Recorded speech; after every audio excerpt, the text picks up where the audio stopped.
নমস্কার বন্ধুরা, কেমন আছেন সবাই? আশা করি সবাই ভালো আছেন। আরও একটি নতুন গল্পে আবারও আপনাদের সকলকে স্বাগত জানাই।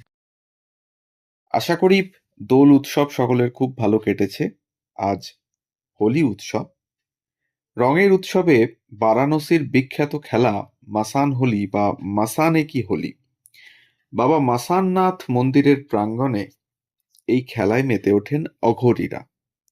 সারা দেশ যখন আবির জল রঙে ব্যস্ত, বারাণসীর মাসান হোলিতে তখন ব্যবহার হয় কি জানেন? অনেকেই হয়তো জানেন বা জানেন না। যারা জানেন না তাদের জন্য এই মাসান হোলিতে ব্যবহার হয় শ্মশানের ছাই। এমন খেলার আয়োজকদের বরাবরের দাবি মাসান হোলির সূচনা প্রায় 100 বছর আগে, বা তার থেকেও হয়তো আরো অনেক বছর আগের কথা। এবং লোকমুখে কথিত আছে, রংভরি একাদশীতে মা পার্বতীকে নিয়ে গৃহে ফেরেন মহাদেব।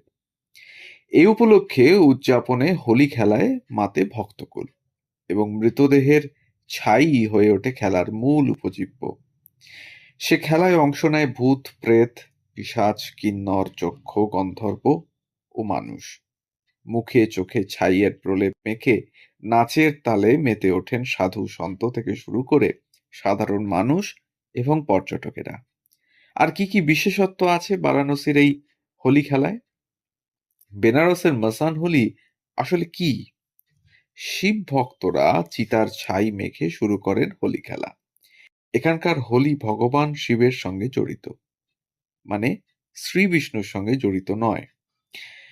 জীবনে জন্ম মৃত্যুর কাহিনী বলে মাসান হোলি। এখানকার ঐতিহ্যবাহী মণিকর্ণিকা ও হরিশ্চন্দ্র ঘাটে হোলি খেলা হয়। বারাণসীর 24 ঘন্টায় জ্বলতে থাকে আগুন, আর সেই জ্বলন্ত চিতার ছাই তুলে এনে এখানে শুরু হয় দোল উৎসব। ঘাটে মহাশ্মশান নাথের আরতির পরে শুরু হয় মাসান কি হোলি। দোলের ঠিক আগের শেষ একাদশী রংভরি নামে পরিচিত। অনেকে একে আমলকি একাদশীও বলে থাকেন। এই রংভরি একাদশীতেই চলে ছাই মেখে দোল খেলা। এই প্রথা, হ্যাঁ, কোনো কোনো মতে প্রায় 300 বছরেরও পুরনো। স্থানীয়দের মতে পূর্বপুরুষের আমল থেকে চলে আসছে এই হোলি খেলা। মথুরা, বৃন্দাবনে ফুলের হোলি দেখার মতো দেশ বিদেশের বহু পর্যটক হোলির সময় ভিড় জমান বেনারসেও। মাসান হোলির এই বিশেষ ঐতিহ্য এসেছে দেবাদিদেব মহাদেবের কাহিনী থেকে। ত্রিলোকেশ্বর শ্মশানচারীর অন্যতম প্রিয় উপাদান হলো মাসান অর্থাৎ ছাই। তাই রঙের বদলে ছাই দিয়ে এই হোলি উদযাপন করা হয়। এবং কথিত আছে, রংভরি একাদশীর 2 দিন পরে ভোলানাথ মণিকর্ণিকা ঘাটে নন্দী ভৃঙ্গি সমেত তার গণ অর্থাৎ অনুচরদের নিয়ে হাজির হন। সেখানে ভক্তদের ডাকে সাড়া দেন মহাদেব, আর তাদের আশীর্বাদ করে তাদের সঙ্গে হোলি খেলায় মেতে ওঠেন ত্রিলোকেশ্বর। সেই খেলাতেই ছাইয়ের ব্যবহার হয়েছিল, আর সেই থেকেই ছাই দিয়ে এই খেলার রীতি রয়েছে। অন্য আরেক সূত্র অনুযায়ী কথিত রয়েছে, বিবাহের আগে শিব পার্বতী দেবাদিদেবের সঙ্গে হোলি খেলেছিলেন। রংভরি একাদশীর দিনই সেই খেলা হয়, কিন্তু সেই খেলায় উপস্থিত ছিলেন না মহাদেবের অনুচর অর্থাৎ ভূত প্রেতাত্মারা। তাই এর পর দিন তিনি মণিকর্ণিকা ঘাটে চলে আসেন, সেখানে হোলি খেলেন। আর সেই থেকেই হোলিটির নাম মাসান হোলি। ভক্তরা প্রথমে মহাশ্মশান নাথ মন্দিরে শিবকে উৎসর্গ করে প্রার্থনা করেন। তারপরে শুরু হয় ছাই দিয়ে হোলি খেলা। ভক্তরা একভাবে জপ করতে থাকেন শিবের নাম। হাতে থাকে ডুগডুগি ও ঘণ্টা। ছাই মাখার পাশাপাশি ভক্তরা লোকগীতি সঙ্গীতেও মেতে ওঠেন।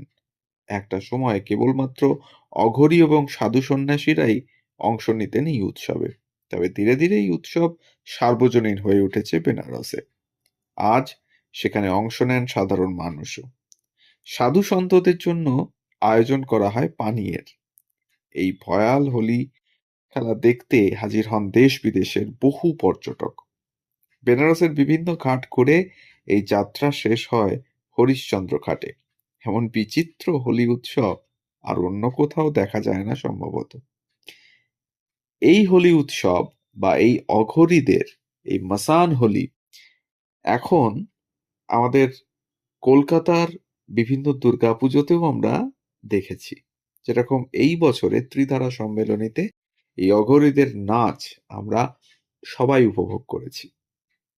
তাই এই ছিল আজকের গল্প, মাসান হোলির গল্প, মহাদেবের গল্প। মহাদেব কাদের সাথে হোলি খেলতেন, কি দিয়ে হোলি খেলতেন তার গল্প। তাই যাওয়ার আগে আবারও মনে করিয়ে দিই, যদি আমাদের ইনফরমেশন ভালো লাগে তাহলে লাইক, কমেন্ট আর শেয়ার করতে ভুলবেন না। আর চ্যানেলে নতুন হলে অবশ্যই আমাদের চ্যানেলটিকে সাবস্ক্রাইব করে একটু পাশে থাকবেন।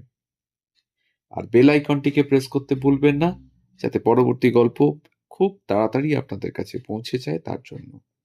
সবাই ভালো থাকুন, সুস্থ থাকুন আর শুনতে থাকুন গল্প যেখানে সত্যি। সবাইকে আবারও হ্যাপি হোলি।